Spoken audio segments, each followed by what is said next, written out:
Bonjour et bienvenue à toi dans cette nouvelle vidéo consacrée au droit des contrats. Aujourd'hui, nous allons étudier ensemble les effets de la nullité du contrat.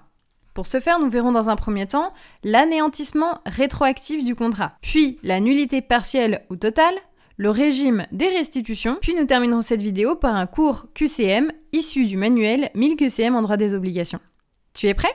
Alors c'est parti. Pour continuer tes révisions en droit, abonne-toi à ma chaîne YouTube et retrouve-moi aussi sur Instagram et LinkedIn. Et si tu veux progresser encore plus vite, révise avec la collection 1000 QCM sur libredroit.fr. Tout d'abord, l'anéantissement rétroactif du contrat. Tu peux noter que l'anéantissement rétroactif est l'un des plus grands effets de la nullité. En ça, la nullité va anéantir pour l'avenir et pour le passé les effets du contrat. Et c'est l'article 1178 du Code civil qui nous le dit. Néanmoins, il existe des exceptions à cette rétroactivité. Mais sache que c'est hors programme du CRFPA. Aussi, la nullité partielle est totale. La nullité totale, c'est l'anéantissement du contrat dans sa totalité, c'est-à-dire toutes les clauses. Quant à la nullité partielle, c'est l'anéantissement de certaines clauses uniquement. Par exemple, tu peux noter que pour les clauses qui n'ont pas un caractère déterminant dans la conclusion du contrat, ce sont ces clauses qui vont pouvoir résister à cette nullité. Concernant le régime des restitutions maintenant. Comme nous l'avons dit précédemment, la nullité a un effet rétroactif. Donc, puisque c'est rétroactif, il va y avoir des restitutions,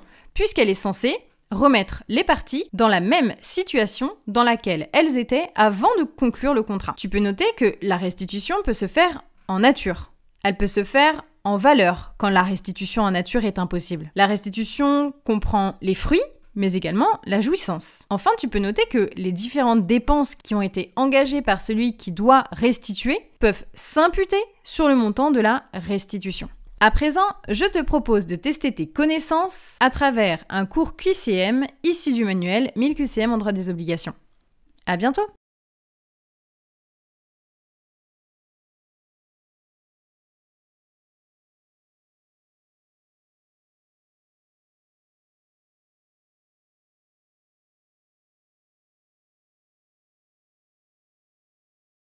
Si cette vidéo t'a plu, pense à la liker et à t'abonner. Et pour continuer tes révisions, va voir la collection 1000 QCM dans ma librairie numérique libredroit.fr.